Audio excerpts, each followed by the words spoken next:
All right, we live. It's your boy Kentama Sensei, and I'm here with a whole bunch of people. I'm going ahead and let them introduce themselves. Whoever want to go first. Oh, What what's up? up, Well, this y'all? AO. Go ahead, man. Go ahead. Hello, team. What y'all doing? Okay, fine. My name is DribbleKenshin. How y'all doing today? Glad to be on the stream. Thanks for having me. It's your boy Mugiwara Ne'coke back on the mic, making some more heat, theorizing. You already know. It's the one straw hat. Back. Thank you for having me on the stream. It was Master Shake 001. Thanks for having me on the stream, man. Yeah. All right, so the first thing we're going to talk about is the analysis of Snake Man. I think Mugiwara Ne'coke want to go first, so go ahead. Yeah, so I was talking with a homie like long ago. I was like, remember when we first saw Gear 4th? I was like, yo, he said Bounce Man. It has multiple forms. And I was always saying what Snake Man was, it's basically just going to be like Gear 2nd, but like Gear 4th edition. So all about raw speeding. Turns out I was right. It was hilarious though. Nice I mean, when I heard about, remember we had Koviron? I was like, wait, Koviron? That's like kind of like a, and he called it Python too in the anime. So I was like, yeah, that was a good, hint right there.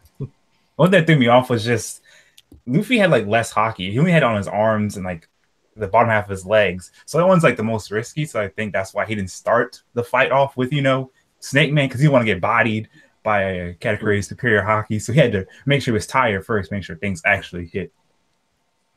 You don't think that he was trying to do that because also he had increased his observation haki so he would be able to dodge Katakuri's blows better also? The way Luffy fights, he reads situations. When he was fighting someone like Doffy, it made sense to use Bounce Man because he needed all around better stats. Fighting someone like Katakuri, because his observation hockey is better, you need speed. So even if he sees it coming, he can't really dodge it the same way. Wait, so do you think he's faster or is just his limbs that are faster? Like his body parts? I think that's a good question. That's a good question. I think he's basically like like how I'm trying to think of like a good example. It's like he basically like Hornets from school. You see with Hornets, bro. Like a rubber band piece of paper. Yeah. It's basically like that. So it's like you can see it coming, but you still get hit. Because like by the time you react, you already hit. I think that's all it really is. Because even Katakuri was saying in the manga, he was like, "Yo, I can see the hit coming," but because Luffy is stretching so fast, it's like he's still getting hit. Like, he's barely dodging it.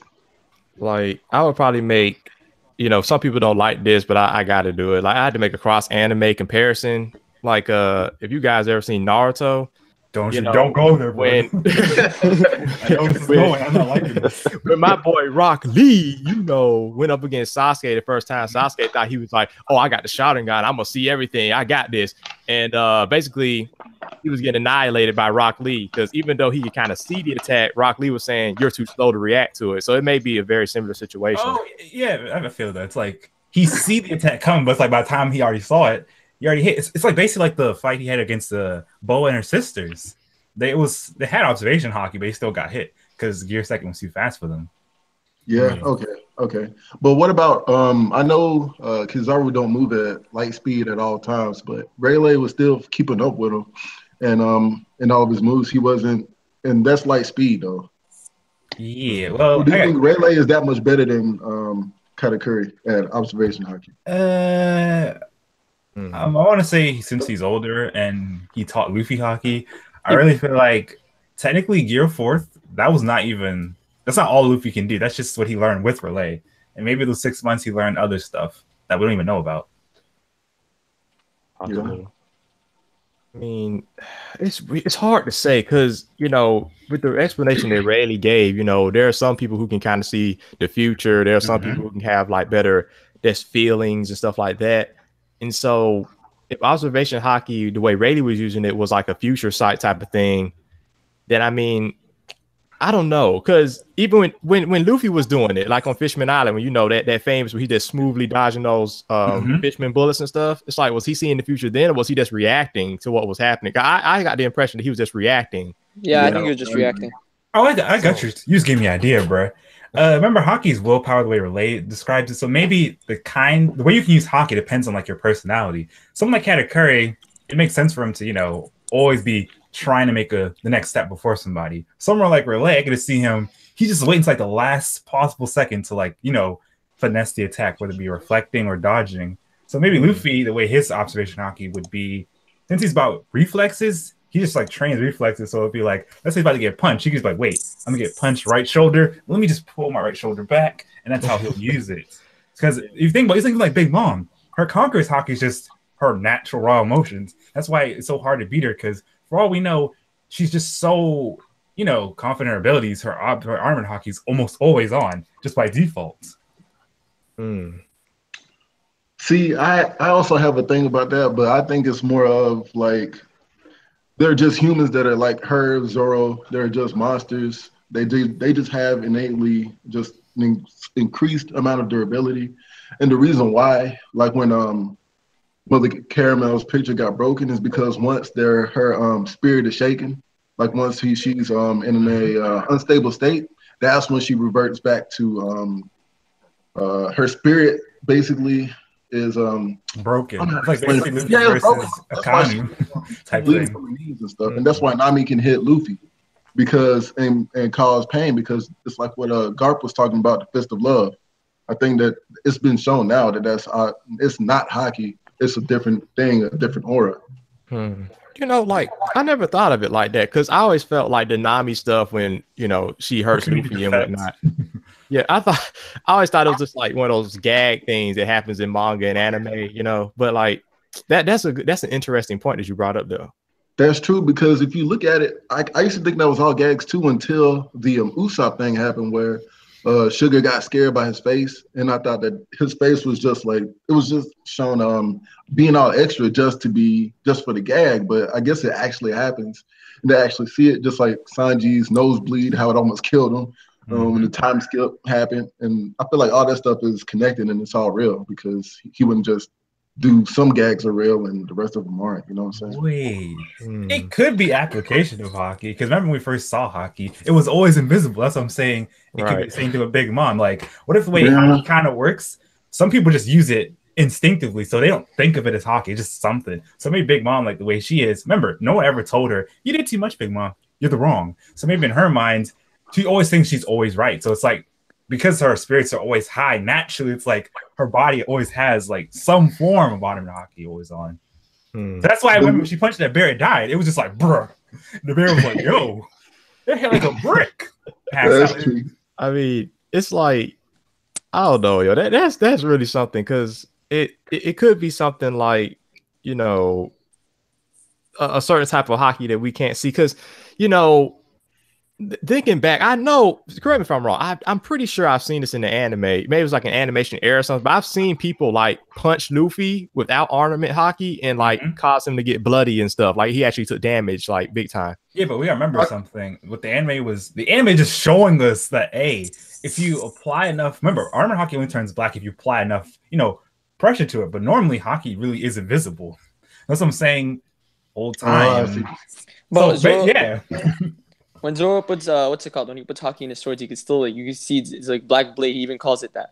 So because it's like it's a coding. Because everyone has like their own different coding.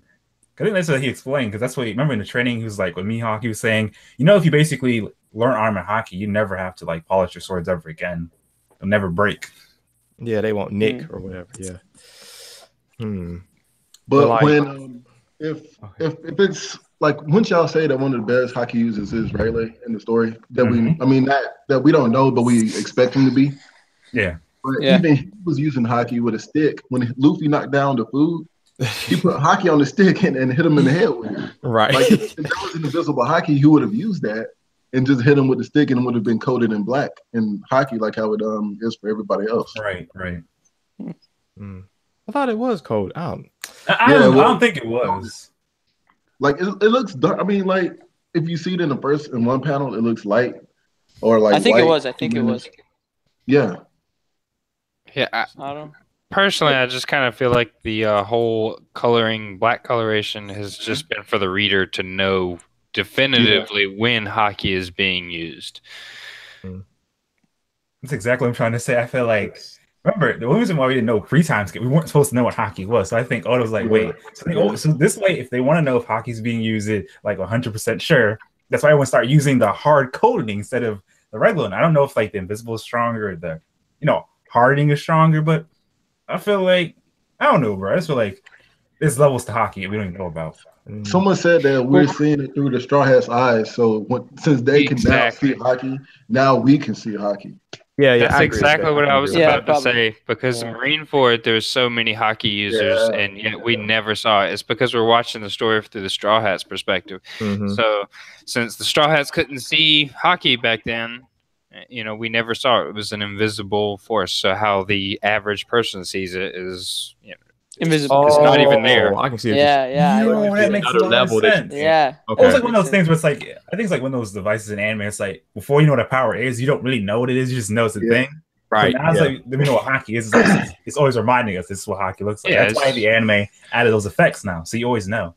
But we got way off topic from the analysis of Snake Man. But Snake Man's about hockey, so Let me just say this real quick. Can I say this real quick? in a way.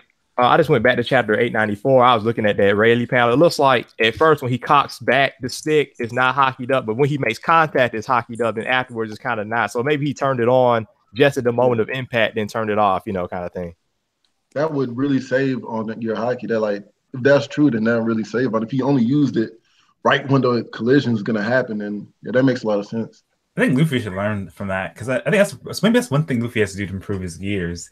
He has to like learn how to make hockey more efficient. Because right now, I think Luffy's problem is basically when I've seen the way hockey works. Basically, depending on personality and everything, that determines how you use hockey, right? So the way Luffy is, he fights recklessly and with instincts. So if he could learn to use hockey at the right moment, he could save so much more energy. So imagine like he's about to punch somebody, right? And then last second, he's like, all right, you know, like regular punch like pistol, right? Last second, he could coat it with ornament. Yeah, it'd be wild, wouldn't it, bro? You know, y'all just inspired me for a theory. I'll say that for when we get into that part, though. All right. So, let's see. Katakuri versus Luffy. What do y'all think the outcome is? Being does the outcome even matter? The outcome kind of matters because look, if Luffy says become Pirate King, and he did say in Punk Hazard he's going to beat all the Yonko. If he's struggling against a Yonko commander, he might as well give up now in his dream. So I can see happening.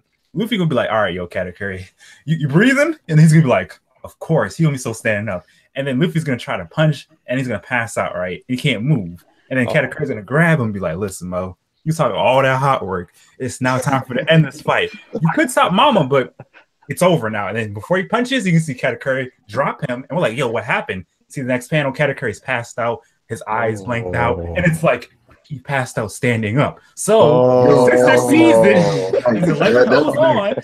legend goes on. But Luffy technically wins because old boy passed out. And Luffy can wake up like the minute he passes out too. He's like, yo, what happened? That's true. Ildonis? I could see a double TKO. I think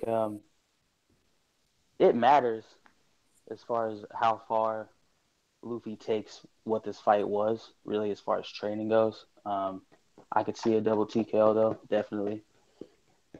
I think. But the one thing I don't see Luffy taking an L. I really don't see him taking an L. Not after all of that, everything that he had to go through to get to that point of just advancing his hockey now. And this fight in particular. Him to take an I'm L. 100% with Ildonis on this. That's a little rough.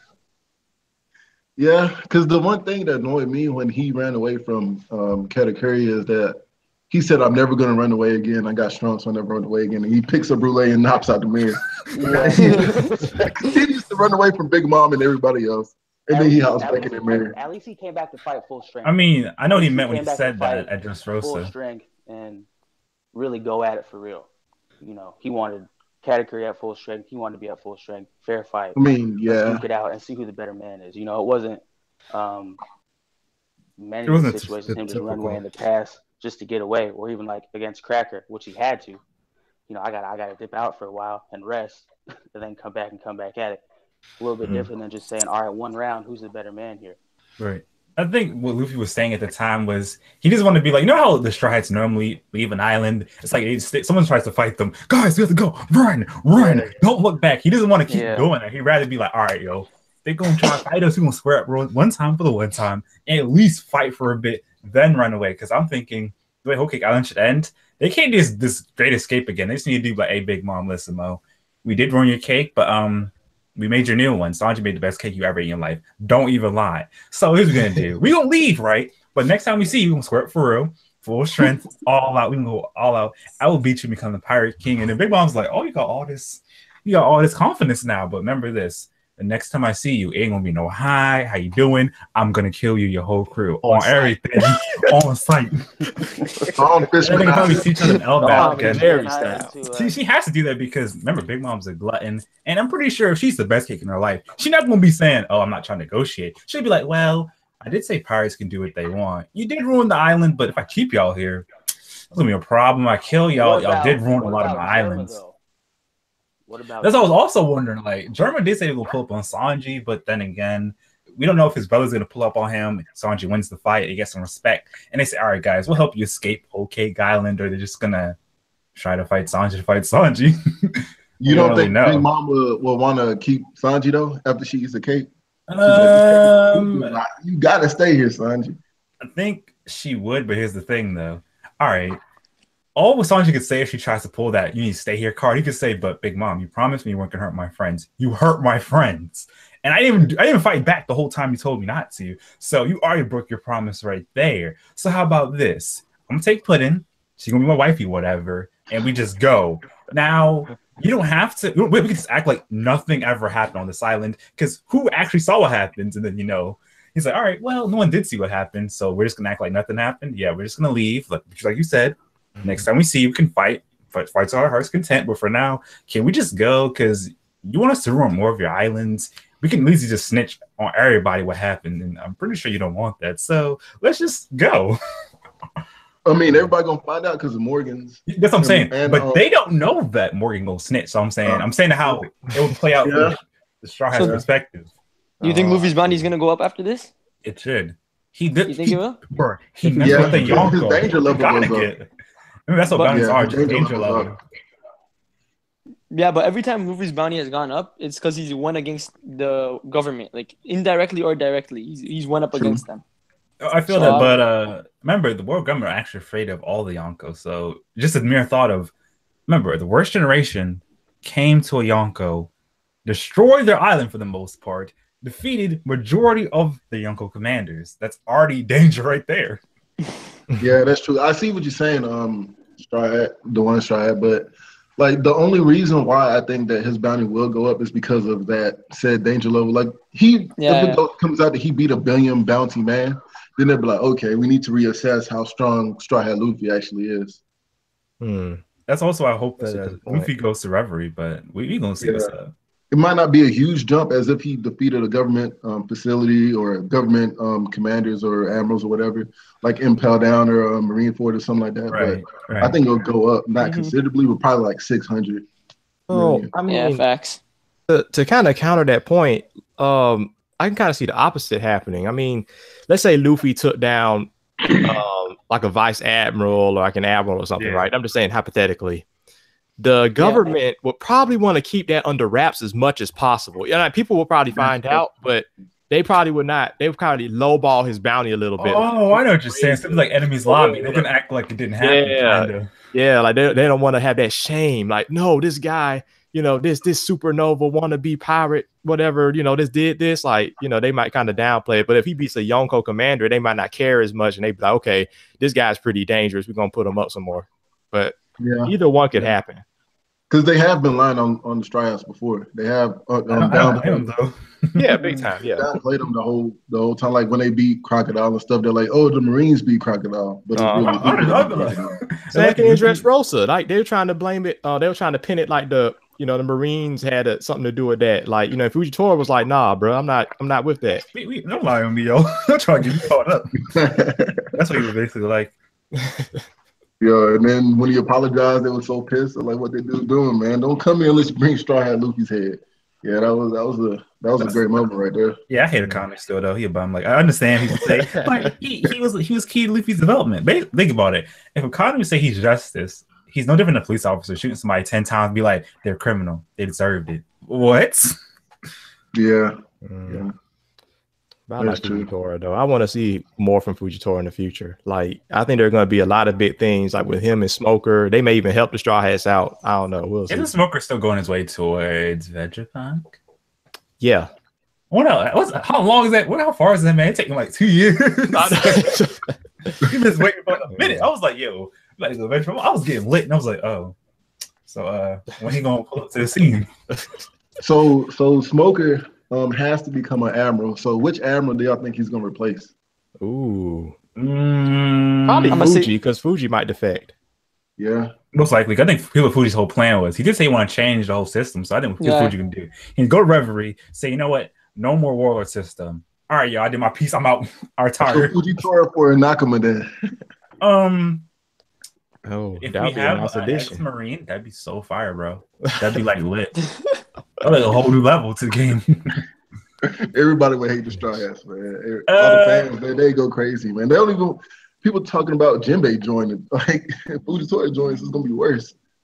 To be fair, the Straw Hats, if they want to become actually, the best, they have to do all this wild stuff. They can't literally get to the last island Rafto without having a full squad. That's what they have the fleet for. That's what they have to build a squad up, bro. That's why I also want Carrot to join low key because ever since the anime, when Carrot dropped, bro, I was like, yo, she gotta be Nakama. I don't care what anybody says. She need to join for real. Yeah. All right. Let's see. Anything else from the chapter y'all want to talk about, or the next chapter? What do y'all expect? Do y'all expect German to pull up on Cacao Island, or anything? Like, they have to. I was thinking that here's what's gonna happen.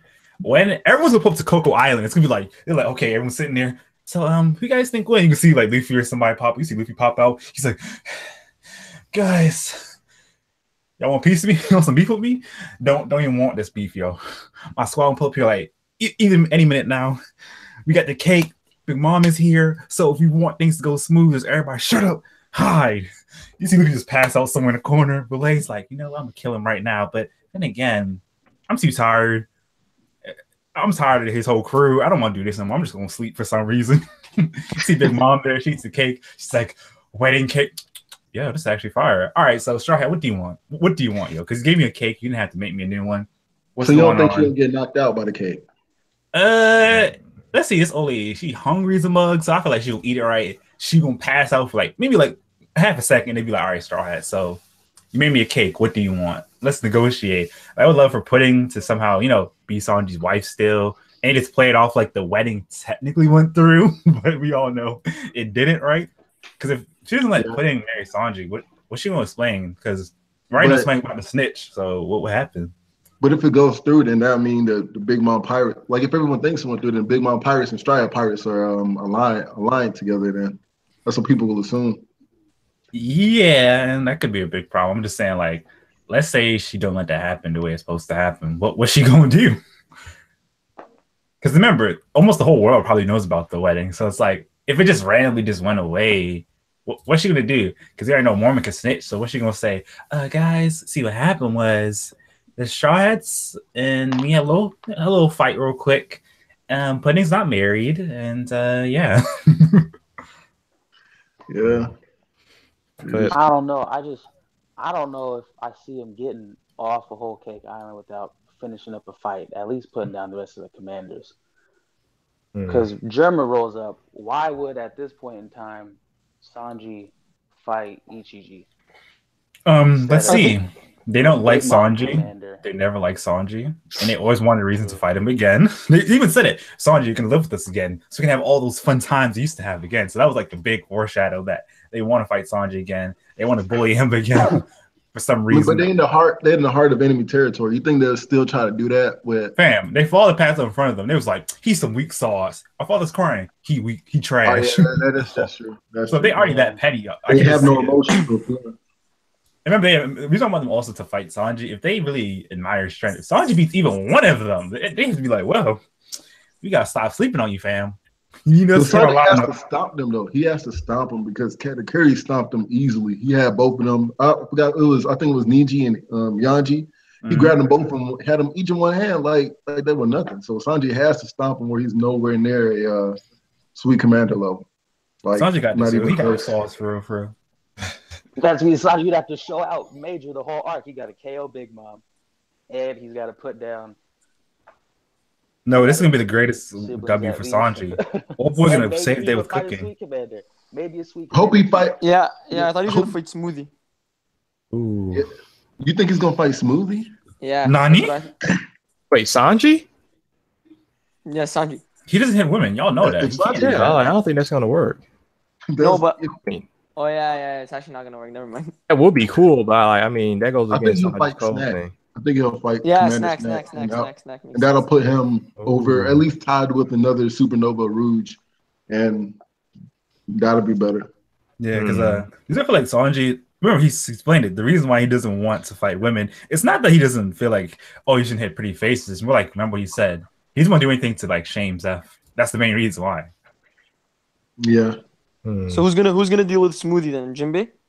Yeah. So actually, it's a good matchup though. Low key. Okay, so what is Smoothie's power then? What's her? Why is she growing? Why is she so large now? She's basically SpongeBob, yo. Just think about it. She Yeah, absorbs that's bigger. I mean, like so serious though. I'm being like really serious right now. Yeah, I feel you though. I see where you're going with this. If Jinbei fights Smoothie then, and water. I guess she's using some other type of liquid other than water then.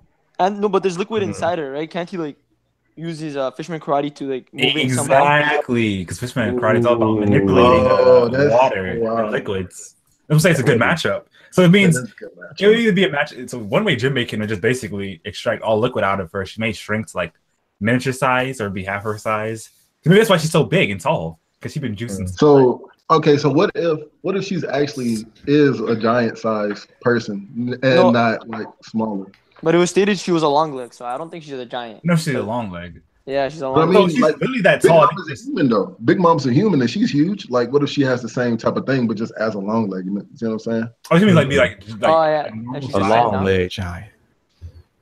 Yeah, just like a big long leg, not really a giant, but just like humans, like for some reason humans range in size. You got Brooke that's like what 13 feet tall, and Doflamingo's huge, and Katakuri's even bigger. Doflamingo is really like tall, like and Katakuri makes him look small. That's the worst part. All right, I figure out now. Let's say she really is like this ginormous for her size. Here's my question. So if Smoothie is big, if Katakuri is big, Katakuri's brothers are big, why does she say the thing of, I want basically to have like all my kids and me be the same height? Lady, they already big. What she mean?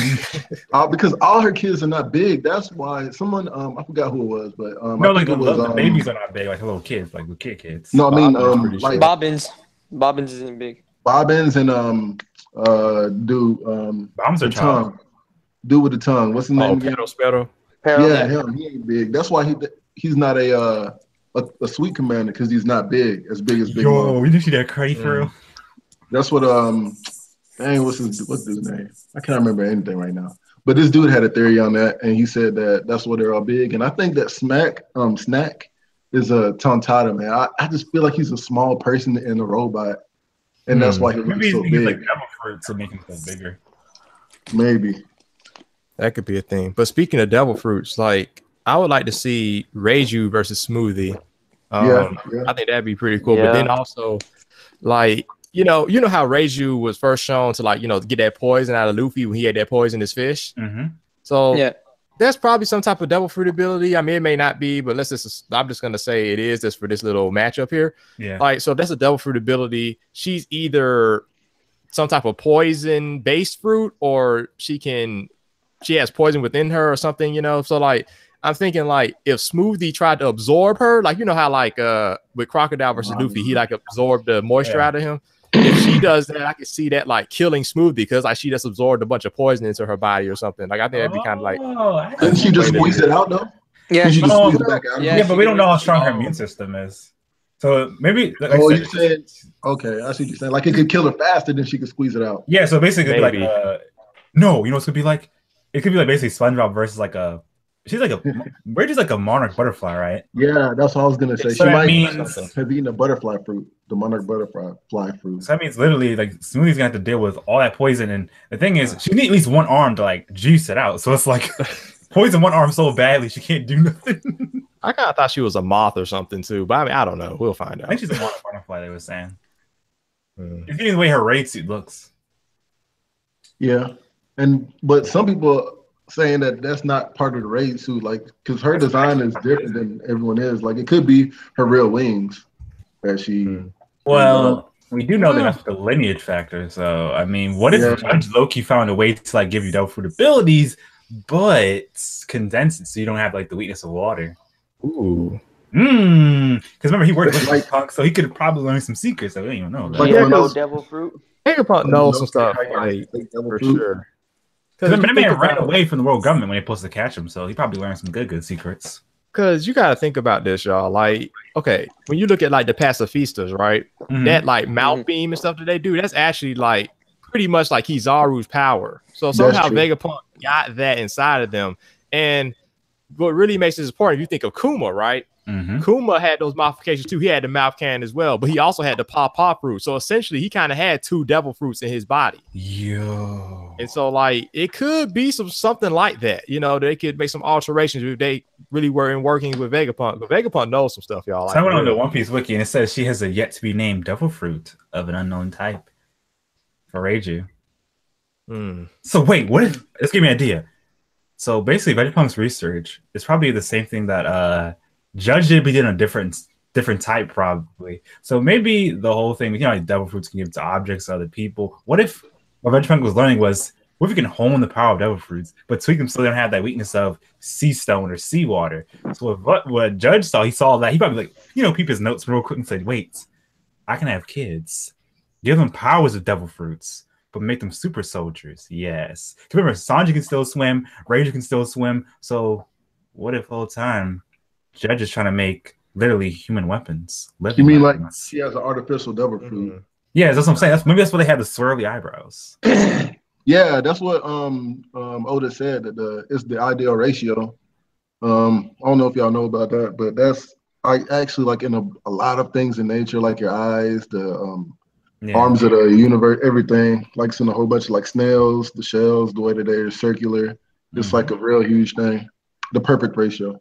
I think that's the reason why Judge ran, because remember, he didn't get caught for some reason. That's why Vegapunk also ran. They wanted to finish the research. And I think that's why Judge was so mad with Sanji, because he was saying, like, yo, all my other children are perfect. The perfect, you know, ratio of devil fruit and lineage factor. But this one boy, he trash. But he still had the eyebrows, though. But Sanji, for all we know, what if, you know, Sanji gets mad that Diamble Jambe, what if that's low-key, like, his thing? Because what if Sanji's like it is like a special shrimp. It basically can like punch with like the ability of fire. You know, you heard of it before? It could be that. You remember you remember those Whitebeard commanders? I don't remember their names, but like one had lightning, the other one had fire sword. Like they can do that. And Firefox, I forgot it. Kinemon was talking about how the good swordsmen have basically like an element with them that they can use. But so that's why I was thinking that kind of the power of aura is also like that's the same type of thing. Like everyone has an affinity towards something. Like Sanji has the passion, the personality. That's why he's fiery. Brook said that he went to the depths of hell and it's cold. That's why he has the ice. Like that's why I'm thinking that they have those, I guess those attributes that they use. That's an interesting thought. But that's why Oda's taking so long for us to see Vegapunk, because Vegapunk can explain lineage factor, how devil fruits work, how you can give devil fruits to objects. I was always wondering, what if how it works for objects? It's like you're giving it the devil fruit's essence, because remember, realistically, only one bite of devil fruit to actually get the power. True. So maybe what he did was he took a piece off, made it like spin into juice, poured it on the objects, like bathed in it for a second, and boom. That's how Kuma and them have like Kizaru's devil fruits. But then you gotta ask the question, like, why wouldn't the blender or whatever he used to liquefy it turn into the devil fruit? Maybe he found he's a science man, you know, scientist. Maybe he found a way where it's like, you remember how he also had like notes with how Frankie got his his radical beam. So maybe he found like a way to do it where it's like you can give more than one person a devil fruit ability without the drawbacks. But the thing is, maybe it's weaker or it takes more training. Something happened, bro. I need to see Vegapunk right now, bro. I mean, I was gonna say like a sea stone blender or something. Kind of like, not activated like that. So you pour it out. Wait, maybe it's like I was like speculating this one time. Maybe the way devil fruits works, it's like frequencies, So like it's kind of like Chopper's fruit.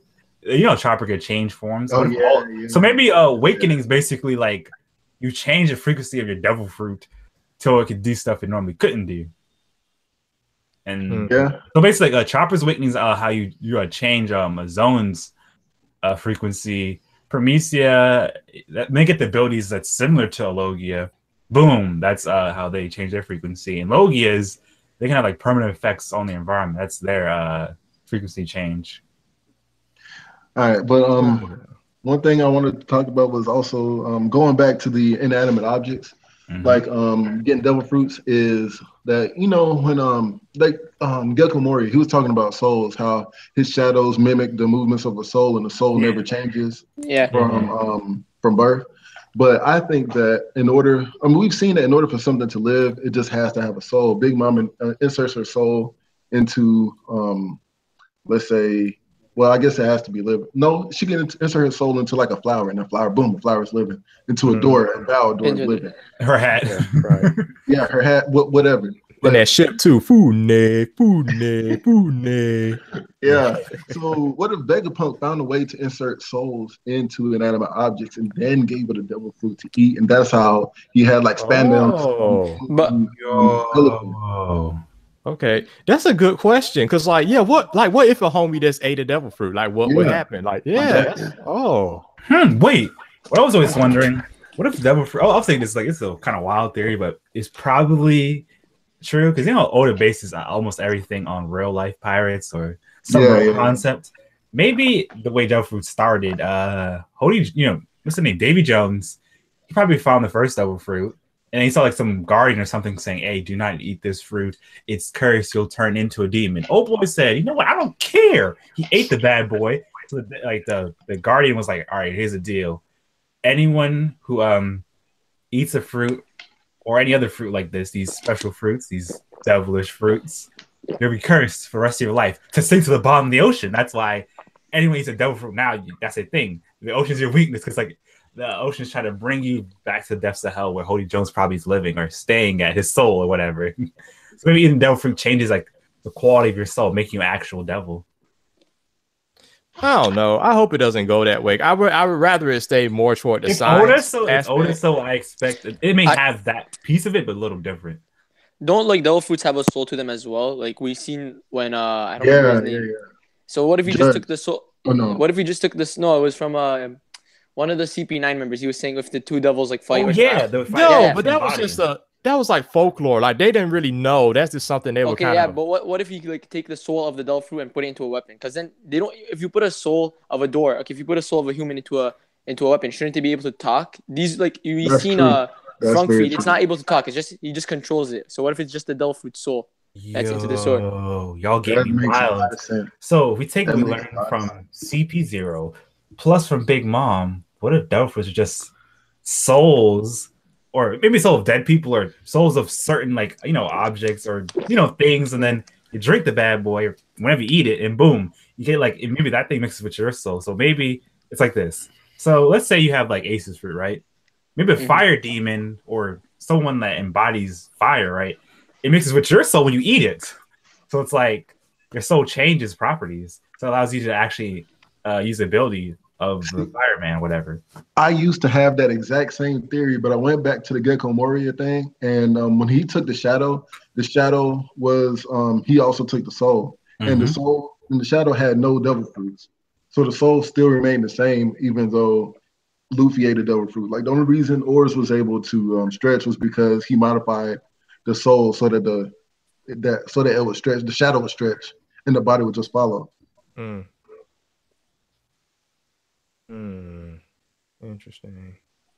So it's like you're saying it's not connected because the shadow had one kind of because it was Luffy's shadow. It had Luffy's soul. It couldn't stretch like Luffy. But because he made the shadow stretch. That's why Oars could stretch.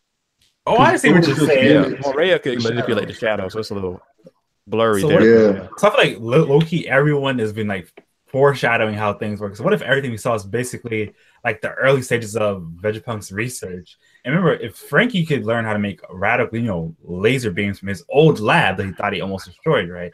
Imagine the progress he made now. Super. This man probably hiding like some of the lab. Like, all right, y'all, I'm about to really change the world. Because for all we know, we don't know Vegapunk's like alliance. We don't know if he's team world government, team revolutionary. But I feel like low key Vegapunk's revolutionary only because he's friends with Kuma, who's also a revolutionary. He let him have one last command. And if he really was an evil person or team or government, why did he not use everything he learned to like weaponize all the devil fruits of all the Marines? So literally all the Marine soldiers that like fodder could at least body some people. Yeah, because he's not. He don't like them though. He don't like the. And remember, I think Law and Caesar mentioned this. All the scientists, they get hunted down by the world government. So for all we know, maybe they make a deal.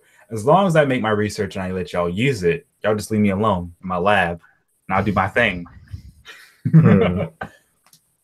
Okay, look, I'm about to like blow y'all's mind right now. So if let's say like Big Mom and Gecko Moreo in the same area, right? Mm-hmm. So if Big Mom puts soul into a homie, right, it becomes a sentient being, and then Morea takes the shadow from that homie, could he somehow like control Big Mom's power, or would it like negate each other?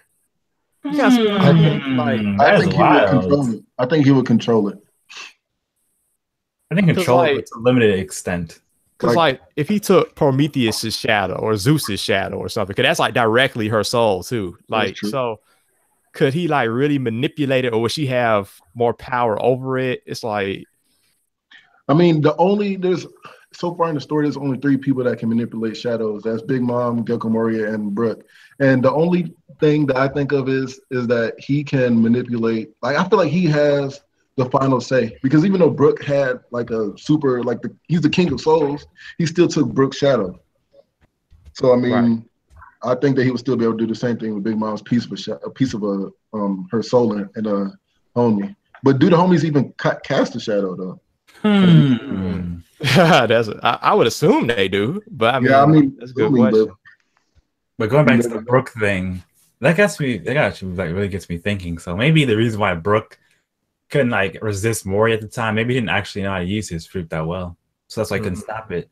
Maybe that's true. Remember when Brook did his Soul King thing? Maybe that's like if you take the Stratton had the time skip, they probably would have no reason to like learn hockey. So I'm really feeling like maybe all of this is happening to the Straw Hats for a good reason. Because remember, Relay technically could tell them exactly how to get to Raftel, how to find the treasure. But I think the reason why Luffy was also saying no, he knew if Luffy went there, free time skip, instantly bodied, all of them are gonna die. Because for all we know, there could be some waiting there. Because remember, it's gonna change the world. The whole crew, right? So imagine if like Akanu or somebody's like sitting there, like, "Oh, you finally appeared. Let's actually have this final fight." Hey, look, see, One Piece is right there. If you beat me, you can have it. But I got the whole squad with me. You see, like everyone on the scene. See all the Marines. You're like, "Yo, is that everyone? Even the commander?" Yep. Y'all thought it was gonna be something easy? No. All right, I'm about to tell y'all something that might blow y'all mind. This is one of my theories about the small devil fruits. I'm gonna share my screen real quick. Can y'all see it? Yeah. All right, you see Nekomamushi. You see his coat, right? Yeah. The design on it. Now look at the small devil fruit. Does that not look exactly the same? Oh, I can't see anything on the screen for some reason. I thought I did, but I can't. I can't see it either. Can anybody see it? Just like a black screen. Oh, wait, hold on. Let me do this. Can y'all see it now? It looks blank to me. I don't know. Nothing. Well, never mind that. But if you look up the small devil fruit and you look up Nekomamushi, you'll see that the design is exactly the same. The design of small devil fruit is the exact same as the design of Nekomamushi's jacket, what he wears around his back. So my thing is, I think that the reason why all I guess smiles are zone based is because they're based off of the minks, and that's the lineage factors that they played with. The minks lineage factors. They got I see what you're saying. And then they were able to do it, huh? I just looked at it. It does the same pattern. It's literally the same colors too. Oh my god! Yeah, it's the same exact thing. But wait, I got an idea now. So what if the whole time what Vegapunk was doing, maybe he learned, because we see devil fruits like similar powers, for example, right? So maybe he learned that if you take an animal's like abilities, like a mink or something, you could literally replicate it. So maybe that's how we see someone like with let's see, Rob Lucci have like, you know, his ability, which is kind of like you know going with this. It's like, yeah. Interesting. Maybe the minks like they did like the lineage factor used to make zones, and maybe the first person over a devil fruit, he had a Prometheus. We don't even know what he had. It goes on a certain tree. We don't even know, bro. Oh man. Yeah. Now I'm getting lit for real. Nothing about One Piece. Like, you just learn one. You think about one thing, or it could change like the whole entire game. That's true. Just one bit of information could change your entire view on everything. It could either break a theory or make a theory. That's why like the One Piece community, One Piece theory community, it's like the only place you could be like, "Hey guys, see this picture? Wait, bruh, bruh." Well, none of the minks, as we know it, have eaten a devil fruit, right? And the only animal that has a devil fruit ability is Chopper, that we still know of, right? That's true. Yeah. But for some reason, there's not many humans with devil fruits either. I mean, not many non-humans with devil fruits, at least so far in the story. Oh man! Like, I don't even think there's a giant with a devil fruit because what's his name? Harugen was like, oh, if a giant gets a devil fruit, it'll be complete destruction. But if it happened, then he would know. He'd be like, oh, I could be like insert this person or that person or that legendary giant. You know what I'm saying? Yeah, I think I think the humans got the devil fruits, and that's why they are like the quote unquote superior species, because they were able to police everybody with the strength that they gained from the devil. Yo, you just gave me a great idea. All right, so maybe you know each type of devil fruit, like maybe Promethea and Logia, those like naturally grown trees, and then for zones, there's like it's kind of like I guess you could say animal cruelty. They play with the animals and they extract their essence until they made zones. So that's why you have ones like cheetahs, ones like moose, ox, remember? So that's why it's like that. So maybe that's why the humans like on top. People like Vegapunk and other scientists were doing some wild experiments, learn how to replicate devil fruits, make them on maybe mass produce them. Because remember, every devil fruit comes like what every 50 years. But the fact that we have one that's like, you know, Ace's one, then Akanu's one. How do we get lava, magma as a devil fruit? How do we get fire as a devil fruit? Yeah, we need some answers, Sway. But if Vegapunk was able to replicate his own devil fruit, then they wouldn't have smiles. They would have actual. They wouldn't be artificial. They would just say, "Oh, these are devil fruits." Yeah, true. Here's what I'm saying though. All right, so what if Smiles like the prototype, and then over time he's like really cooking up some real good ones in the lab? Because I was thought about, I was like, wait, think about it. We have someone like Baby 5, and someone like Mr. 2, I believe. Right. See, so you know what I'm saying? It's like maybe like certain devil fruits, they're older, like they're like the prototypes, and then the newer ones are like the improved version. So maybe there's someone like Dolphy with like a better ability.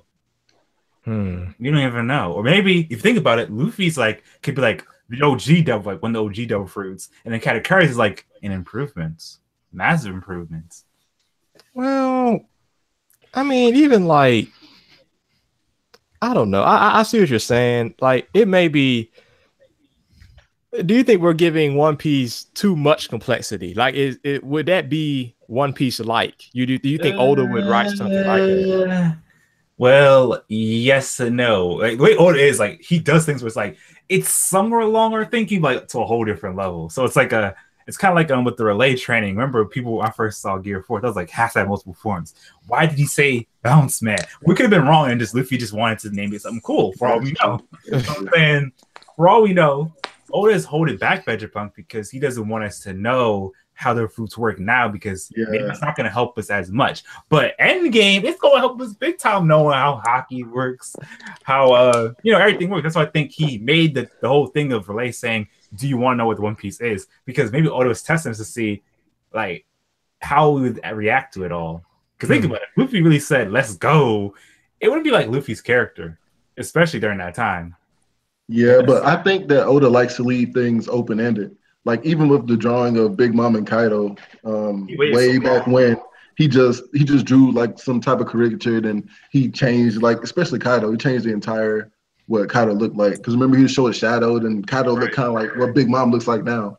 And I think he likes to leave things open ended so that when he comes back, like the whole Void Century, like he adds mystique and mysteriousness to it, and then refers everything back to there, so that when the time comes for him to actually show it, he can just include everything and then expand on whatever he wants to, or take out whatever he wants to.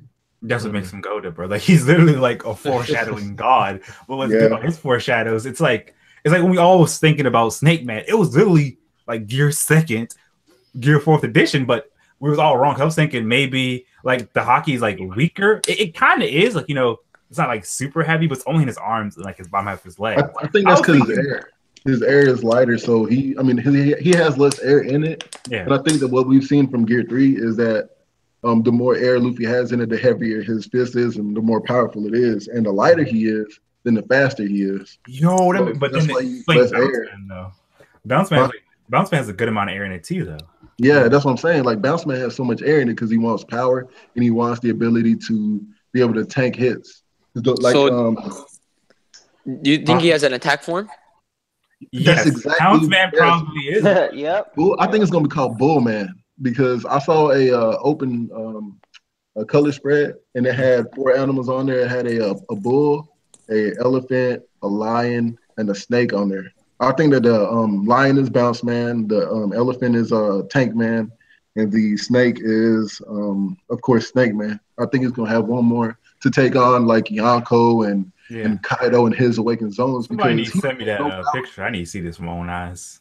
Yeah, I'll send it to you. I don't know where I have it right now, but yeah, because he has to increase his strength like exponentially in order to fight. People, if he has to use King Kong Gun to beat Doflamingo, who's not even an awakened zone. Doflamingo does have King's Haki, Conqueror's Haki, but he needs to increase his strength a lot to have like multiple King Kong guns in his arsenal. Oh, I think that's what that's what we learned about that thing with Relay. He's saying, you know, Haki improves in intense fights. So I think if Haki kind of like a gas tank, right? Over time with your car, you just know if you have this amount of gas and you can go this fast, you can do all this stuff. So right now, Luffy, he know that obviously he has some fuel in the tank. Maybe he doesn't learn how to be efficient with it yet. So the whole fight with Katakuri was for him to learn how to be efficient. Because think about it now, if Luffy fights Kaido and this one Kong gun doesn't work, the King Kong gun doesn't work, what's he gonna do next? Who gets his fire to? He needs to be able to way to like finesse. So I'm thinking this show's thinking maybe the Gear 4 forms is like basically how he beat the animals on the island he was training at, remember? So I was thinking the gorilla is basically Bounce Man. He had to use that one. That's why he said at one time. Yeah, I thought Kong Gun wasn't enough. That's why he used King Kong Gun. Yeah, I mean, could be. Because listen, I thought I thought the gorilla was Bounce Man because he used King Kong Gun in Bounce Man, but then in Snake Man he used King Cobra. So I think he uses his like final ultimate attacks in that specific form. Okay, that makes sense. I remember Luffy's like the kind of person to like name attacks after animals. Most of his attacks are like either gun based or animal based, especially with the gears. Yeah, but Eagle Bazooka. Yeah, then there might be like a King Leo Bazooka in his like maybe Leo form. Yeah, exactly. So how do you think that the Haki will be distributed across his body? Like, I think it'll be more a top heavy Haki type thing. I don't know. What if you could like concentrate Haki into your like fist, like concentrate fully? Like, I don't know how to explain, but like, do you get what I'm saying? Yeah, I get what you're saying. So I understand. So it's like how Snake Man, the focus is like your like upper arm and your bottom like legs. Like, so maybe his Pounce Man would be like literally his whole arm would be coated, but the focus really would be on like his fist and his feet. Yeah. Yeah, that's maybe what's gonna. Yeah, that could even be like Garp's punch. You know, just we might not see it because Garp is so strong with his Haki that's what he's done is just perfect his punch. That's what if that punch is just his raw strength without Haki? Yeah. Oh my god, that'd be lit. Like, I wonder what would happen if Luffy, you know how in like Gear 4 he blows into his muscles, and in Gear 3 he blows into his bones. What would happen if he did like both at the same time? Like if he blew into but like one after the other, you know. Like, I thought it'd be too much though, low key.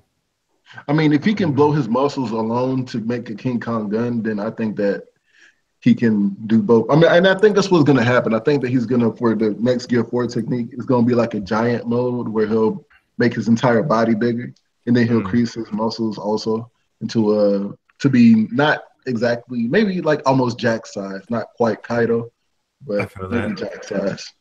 Bro, that way he can still be fast enough and everything, because like I think somebody said earlier that is Snake Man fast, or is it just his fists that are fast? And I think that like as of what we see right now, it's just his fists that are fast, not really his entire body. Exactly. Because what if I feel like if Luffy has a Gear 5th, I feel like it'd be like maybe so I saw this one theory. I don't remember where I saw it. I was like, basically Luffy's like a car, that's why he names them Gears. So Gear 5th would be like the ultimate drive. So like he'd have full control of like his he'd basically use all his gears without having to transform at all. So awakening basically. Yeah, so imagine Luffy could do like Gear 2nd, 3rd together, but he doesn't have to do the whole thing for a Gear 3rd. That'd be crazy, bro. Can you imagine? Like he could just, like you mean, like he could just increase the size of his fist like Katakuri can. Like he just be like, boom, big fist, and then just hit somebody instead of having to blow into it. Because I was thinking, since Luffy is rubber, right? And we all know rubber could inflate or deflate depending on the temperature. So maybe Luffy could like literally learn how to like naturally inflate his muscles depending on who he's trying to fight. So it's like a Popeye type effect. He's like, "Grrr!" That'd be wild. Yeah, that would be wild. How would y'all feel about Luffy making his legs bigger, like in the form? That's what I was thinking, but like from seeing Oda and the way he draws, it's just no one ever does leg day with Oda. So that's true. I think the reason why he doesn't want a leg day, I think it'd be kind of weird though. Imagine Luffy like have like giant sized legs. You know, it'd be like Robin when she does her attacks. Like remember her leg attack? It'd be just like that. It'd be like weird, bro. He might have like a giant stretchy rubbery leg. Yeah, I'm not sure how that would really be. Like a long leg on Luffy's body. Yeah, like Luffy the long leg, tribe Luffy. Yo, what if he has Nightmare Luffy again? That'd be lit. What if Nightmare Luffy's like a variation of a gear? I would love that, bro. I would love that. I thought that was Bounce Man. I can see it, but the reason I'll say it's not really the same. He don't got no sword, bro. His hair, it does spike up the same way, but it's like, Got me thinking now, bro. But you know, like people always are saying, like they're making the comparison of like the gum fruit and like the mochi no mi. Like, you know, I wonder if I've seen theories about like what Luffy's awakening could be. It's like he have full control over his body, like kind of like they kind of compared it to like Mr. Fantastic and stuff like that. How like he can just stretch, he can manipulate his body like easily, but Luffy usually he'll stretch it and then he'll throw it in one direction. He can't really move it except like in Gear 4. Yeah. Basically, yeah, he's like a rubber band has to move itself to do things. I mean, he's getting better at it. To the point where, like, if he gets to the point maybe where he can like change textures on his body, because you know, like in the last chapter, how Katakuri was doing that. What was it called? Dice mochi. Yeah. If Luffy could do something like that, like put like spikes within his body somehow, like by manipulating his rubber, like I don't know, that might could do something too. I don't know. You just gave me an idea. You know, rubber in real life is like all super stretchy. Like, what if Luffy can become like that? Like, just naturally just... So you know how he could do basically... imagine if Luffy could do Python Croviron without even having to do Gear 4th. Can you imagine, bro? That'd be that's lit. what I'm saying. Like, that's how, like, I think some people kind of theorize that's how, like, an awakening could be for him. I think Dolphy actually hinted at this, too. He was like, Gear 2nd, it's fast, but has no power behind it. Gear 3rd, all power, but it's way too slow. So that's why I think Luffy has to like improve his hockey quality, so that way when he starts using looking for his hockey quality, he can probably rely less on Gear 4th. I think, low key. Yeah, I think with an awakening, if it is body manipulation, that he will be able to save a lot of hockey, and he will be able to have like a constant Gear 4 instead of like a 10-minute limit. But one thing I wanted to say was, do y'all think that he uses the Culverin when he uses that? He's using not observation, but just hockey to change where his hand is going, or do y'all think that he just bounces off the air? I feel like based on when I saw Culverin, I always thought of it like he's literally bouncing off the air. It's kind of like a rubber bouncy ball. You throw it somewhere, it comes that same direction back. I think like kind of like that, kind of. I thought he was using hockey. Yeah, me too. He's using like hockey to change direction. Yeah, like he's like concentrating it and making it sturdy, and then he's able to go the other way. I mean, I always, when I first saw it introduced, like with Gear Forth and stuff, I always thought it was just his hockey manipulation, But I saw a video recently. I don't know who did it, but it was a pretty cool video. They talked about how it may have been Brago actually. He was talking about he did some research on how snakes move and stuff. There's like a few different kind of movements they can do.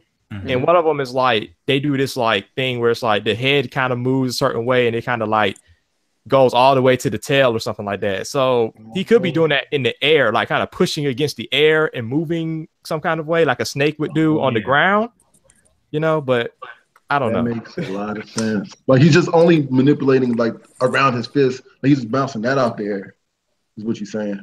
But it's like it's making his whole arm look like that. But in theory, I mean, I know this is manga and anime, but like it doesn't really make that much sense to be able to do that. Like, but at the same time, we have the what's it called, the moonwalk and all that stuff. Sanji's walking on the air, so I mean, hey, maybe that's true. That is true. That's like the best way to describe it. It's like literally a mix of it's like it's a science with anime with older stuff. Like think about it, Luffy's basically blood doping dude in a second, which in real life you really couldn't do. You'd break your muscles literally the second you do it. Your blood vessels explode. So I'm feeling like Luffy really just being like a bouncy ball. He's just bouncing off the air. Yeah, that's true. But a lot of people are like, I thought I knew, but why does Luffy say, "Oh yeah," and then it's like, okay, I'm about to go Gear Force Snake Man. Like, why does he say, "Oh yeah," and then Snake Man? It's like he remember, "Oh yeah, I have this thing called Snake Man," or I can finally use this form that I have because now I have observation haki. Wait, I got you, cuz I got you. Wait. I think like it depends on the person he's fighting. Remember, he fought Cracker, who was very defensive. He pulled out a defensive form, and then when he went against Doflamingo, he's very he's well rounded. So he went with Bounce Man. Now that he's fighting Katakuri, he decided to use Snake Man. Oh, because he finally figured Katakuri out, so he's like, okay, Snake Man is good. Yo, I got you. So that's what back to what I was saying. So literally, Luffy like he fights based on situations. So I'm thinking, right? Maybe he was with Relay. He's like Relay. So if I'm fighting against a certain type of opponent, what should I do? So maybe Relay was like, hey Luffy, what if you make forms like the Gear Forth based on their specialty? One for balance, one for all attack, one for speed, one for defense, and that's why he probably learned this Relay during those times. That's why he probably went the observation haki way. Because he's like saying, what if I had someone with like really good observation haki? So that's why he waited to use Snake Man, because maybe he wanted to be like super sure that Snake Man was the right form to use at that moment. Yeah. Because he probably cannot use another form after he goes Gear 4. He can only use it like he has a 10-minute limit regardless after he uses it. Wait, I thought about something. If you notice, Luffy was acting really weird with his Snake Man. Remember, he was talking differently, wasn't he? Yeah, I think that's because he's like, man, I'm hungry. He's like, I was hungry at this fight. Luffy would never talk like that normally. So maybe he has to put in all his concentration on his observation haki. That's why when he was finally knocked all the way down when Katakuri presented the first Grill Mochi, he was like, okay, I can't get hit until I climb out. So let me go ahead and get all my built up emotions that I have been holding in because I've been focusing so much on growing my observation haki. Oh, I even looked it up on the wiki. I understand now he's acting this way. It says because of his body's lack of inflation, Luffy's defense is worse than compared to Bowman and Takeman forms. So literally, it's like Loki's like Luffy has like mostly base form on his body, so it means when he get hit, he really get hit, bro. That's why he was acting like he was like, I really want to end this fight because maybe that's why he used Snake Man all this time. Because think about it, if Snake Man is just fast. I mean, if he was fighting either against Doffy just hit this man once. He'd be like, time out, yo, chill, I can't breathe. But if Cracker, I mean not Cracker, but if Katakuri is so much stronger than Doflamingo, like a lot of people are saying, then why would he use it against Katakuri and not Doflamingo? Well, I'm reading on the wiki and it says a spread of haki is more limited because it doesn't extend to his shoulders. It's literally only on his arm, all the way to his elbows. And probably like for his feet, maybe it's all the way up to his kneecaps. So I'm saying maybe that's like the problem with a Snake Man because it only gives you so little protection. It means you might as well use this like a real last resort. Because he only can use it on his he concentrates the haki more on his arms and legs because he has to stretch it more. Probably the amount of haki he does allows him to stretch it a certain amount. And then Bounce Man, he can only stretch it so much. But with with Snake Man, he can move it quicker and stretch it further. And that's why I think he's using observational haki, because he needs to rely on it more. Yeah, he needs to be able to see where his punch is going. Like, he has to know, and then he has to retract it fast enough to be able to use it again so that he won't get his hand tangled up because it's bouncing everywhere. You just gave me a great idea. So if you think about it, literally, this reminds me of kind of like his fight with Buggy in the beginning. Remember, Luffy used to stretch way more, but he learned from his Buggy fight. If you stretch your limbs out too much, you're putting it at risk. So maybe it's the same thing with Snake Man. It's like, because this, remember, his chest, his face, his stomach is all vulnerable. So maybe the problem with Snake Man is because it's only on your arms, like up to your elbow and underneath your kneecaps, he really has to be careful when he stretches. And he has to like retract quick as a mug. Because remember we did a Python in Bounce Man. He didn't retract it quickly because he didn't need to. He's already protected. But this form, Luffy getting his work, bro. What if he can't retract it as fast because his hand's not moving as fast? So he is retracting it fast, but it's just in Snake Man, it's just instant. Yeah, and based on what I'm seeing, that like the techniques he's using, like remember he's Black Mamba? It's like, wow, it's weird. I was just about to ask y'all what y'all thought about that coming up. Black Mamba. It was spicy, bro. It really was.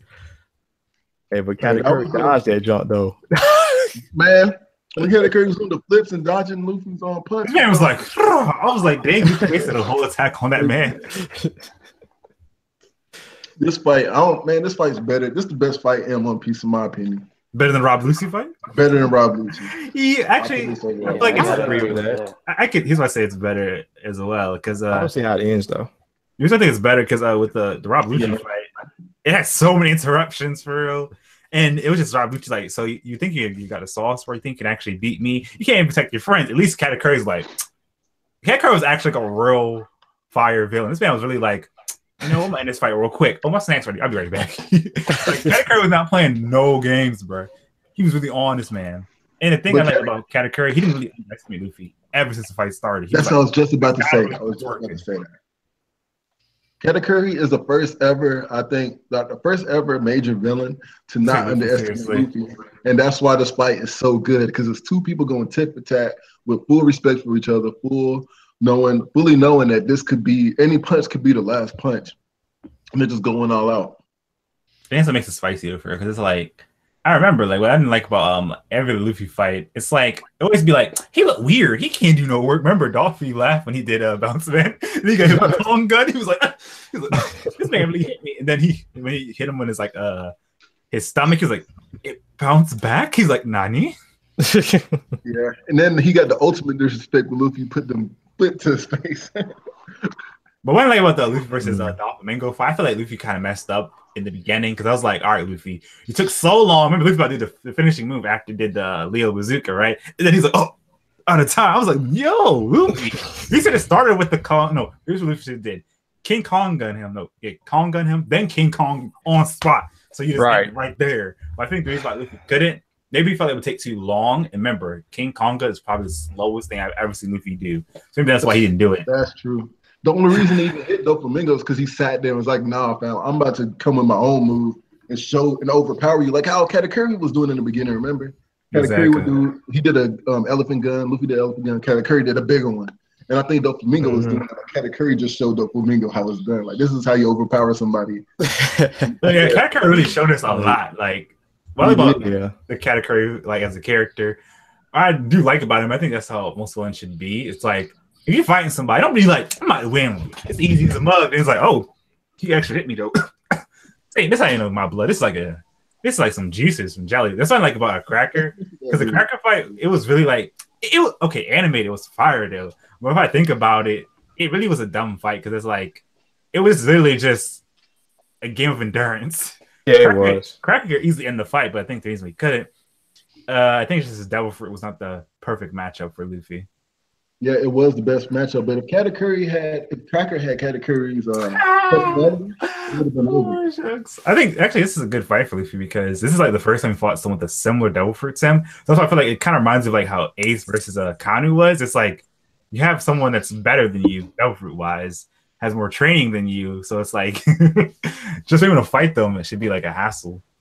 If let's say Ace for real used Haki, I think he wouldn't have died. But at the time, he was already upset, and he got baited. So it was like, I mean, that's true. I mean, he could have used it. We don't see it though. And no, Haki also. I feel like even if Ace did it, he would still get killed. But he didn't know Haki though. Yeah. Ace didn't really know about Haki. I think Ace probably knew what Haki was.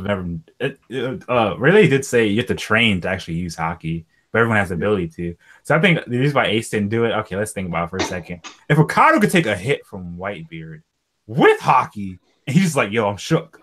Imagine Ace punch. She'd be like, "Okay." That was kind of annoying though. Kind of like Kanu. Remember we're talking about Kanu? He can literally fight people with Haki and just annoys them at best. It doesn't really hurt him. So I'm thinking what Kanu probably does is what Katakuri does. Like he sees the Haki base punch right and just moves his body out the way. Okay, but let's talk about Haki. Got me thinking like when Luffy punched Big Mom in Gear 4. He did not pull his hand back and say "ouch," but when he punched Katakuri in Gear 4, I think if I can remember correctly, he did pull his hand. Yeah, because it was his hands like swelling. But do you think that Katakuri's Haki is stronger than Big Mom's Haki? No, definitely not. No, I know what it is. Honestly, I know what it is. Or is it a different aura behind the Haki, or behind the attack itself? And I think it's what Relay was saying. Everyone has like a specialty in Haki, so maybe Big Mom's focus really is like Conquer. That's her strength. Yeah, that's what I'm about to say. Because if you look at the dynamics that have been established in the series, it's highly possible that a person that is like not the captain could have a particular power that is stronger than the captain. Like for example, Zoro's ornament Haki may be stronger than Luffy's ornament Haki, but yet Luffy's Conqueror's Haki could be stronger than Zoro if Zoro had it. I'm just saying, but like they have specialties like how you were saying. So I could definitely see him maybe having very, very strong ornament Haki, and Big Mom has another type of specialty. I think that's possible. Yeah, I think maybe the thing is remember she's a queen, so essentially in a Yonko, so she always had this confidence. I think that's why her Conqueror's Haki is like god level, and I think the reason why I didn't hurt Luffy so much, for what I was seeing, she was smiling when she did it too. So maybe her whole idea was just to stop the punch. She wasn't like trying to make it extra coded. With Katakuri, his main thing is to really make sure Luffy passes out. That's the difference. Big Mom was just like, all right, block.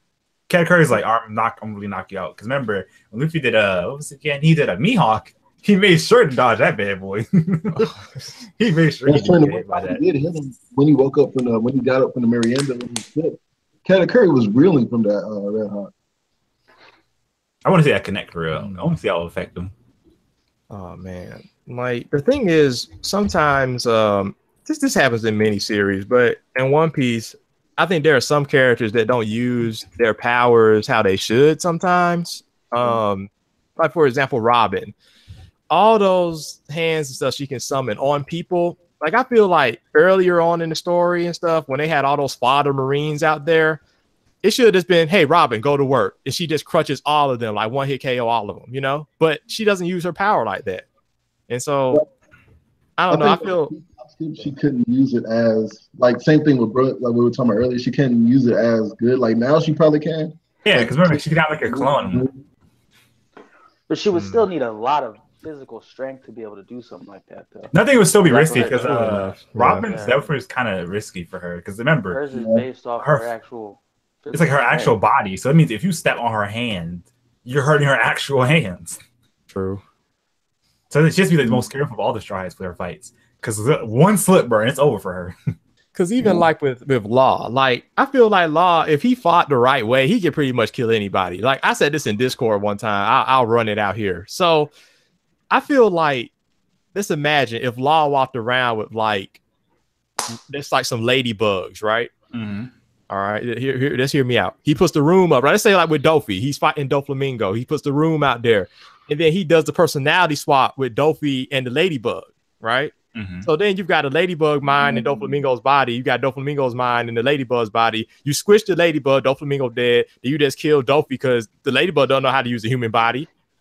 You know what I'm saying? Like that's like instant to me, but he won't ever use it like that. Really spicy though, for real. I think that the one that also goes to Big Mom because everyone was like, "Oh, Big Mom is so OP, she's so OP, she's so OP, she can just instantly take his soul out." But Big Mom has not. Like, if she could, she would have been the pirate queen. Like, she would have been the king of the pirates already. She could just there's probably limits.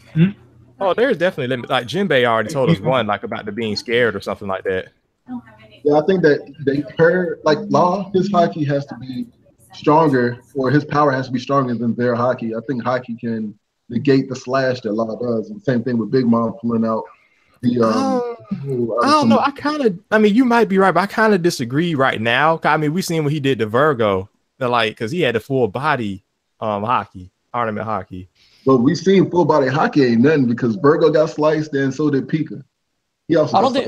I don't think full body haki is like actually that impressive. I think when you use full body haki, you're what's it called? It's not as strong as when you're just concentrating in your hand or whatever. You're spreading it out. You're spreading it out. Yeah. I mean, I guess it depends on like their proficiency with the haki, but I can see what you're saying though. I think the reason why I don't fight like that, it'd be just weirder. So imagine this for a second. So imagine if Big Mom, like, remember she said the Pirate King took her what's it? Hologlyphs. What if you just like swap bodies or took his soul out? Maybe she couldn't do it because she couldn't like physically. I gotta go. I'll see y'all later. Enjoy the live. Oh, all right then, man. Later, right? It was fun. Wish I could stay longer, but I can't. All right, man. Have a nice one. Same deal. Yeah. But yeah, all right. My fault. Keep going. Yeah, like I mean, the whole Big Mom thing. My thing is like, okay, even if let's say Luffy beats Katakuri, right? What's gonna happen with Big Mom? Like, if he comes out of that mirror, will he have enough stamina for one thing to even try and go up against Big Mom? Is a huge question I would have to ask. I think I don't think he's gonna go.